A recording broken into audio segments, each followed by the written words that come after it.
The first alert came in as a warning. Request rate anomaly detected. Then it escalated. Error rate above 15%. Slack started moving fast. Traffic just doubled.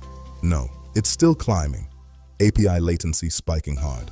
I opened Grafana. Request rate had gone vertical, from 2K requests per second to 8K, then 15K, all within minutes. CPU across multiple services was pegged. Pods were scaling, but not fast enough. And then the first real signal, 503s, users were getting rejected. We were running on AWS, EKS cluster in US East 1 with autoscaling enabled. Horizontal pod autoscaler based on CPU and request rate. Cluster autoscaler managing node groups. Around 80 microservices. Traffic normally hovered around 2,000 requests per second. We had CloudFront in front, then an application load balancer routing into the cluster. Core services backed by RDS, PostgreSQL, and Redis. CI/CD handled through GitHub Actions and Argo CD. Monitoring stack included Prometheus, Grafana, and Alert Manager. We also had rate limiting at the API gateway. At least we thought we did. The system was designed to scale, but this was not normal scaling. Initial symptoms: users reported slow responses, then timeouts, then failures. Some requests succeeded, most didn't. Latency shot up across services.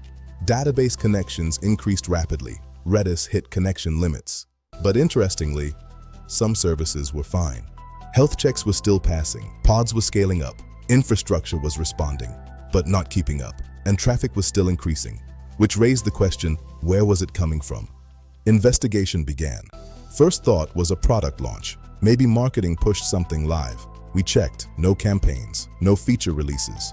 Next thought was a bot attack. We checked request patterns, high volume, but requests looked legitimate, valid endpoints, valid parameters. Then we checked user distribution. Traffic was concentrated, not global, mostly from a single region.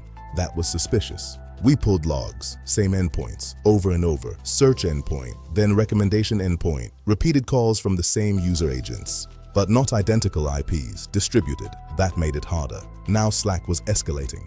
Should we block traffic? Can we rate limit? DB is close to max connections. We checked API gateway. Rate limiting was configured, but not for these endpoints. That was the first miss. We added temporary limits. Traffic slowed slightly, but not enough. Then we looked at caching. Search results should have been cached, but cache hit rate was low, almost zero, which meant every request hit the back end. Now things were compounding. More traffic, no caching, database under pressure. We dug into cache keys. Something was off. Requests that should be identical were treated as unique. Cache was being bypassed. Now we had two problems: traffic spike and no caching to absorb it. We traced the request pattern back to a feature, personalized search, recently released. It added a user-specific parameter to every query. That parameter was included in the cache key, which meant every request was unique. No shared cache, even if the results were identical. At the same time, a third-party integration had gone live.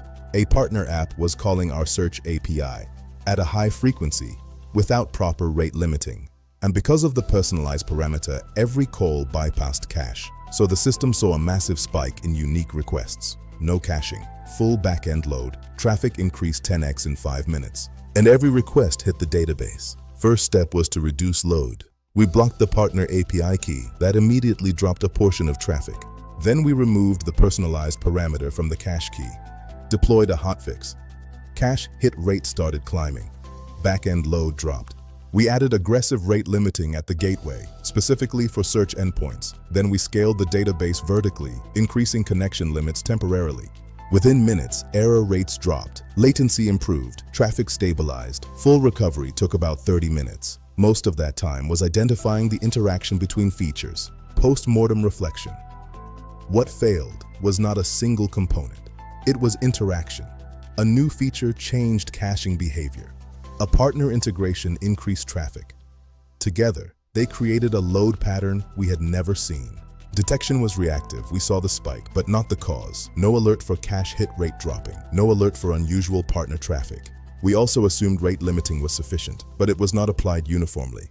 Engineering lessons. Caching strategies must be validated against real traffic patterns. Adding variability to cache keys can eliminate cache effectiveness. External integrations need strict rate limits. Even trusted partners can generate harmful load. Observability should include cache metrics, not just request and error rates. Feature releases should consider system-wide impact, not just local functionality. And finally, scaling is not just about adding resources, it is about reducing unnecessary work. In the end, the system scaled, but it was doing too much work to keep up.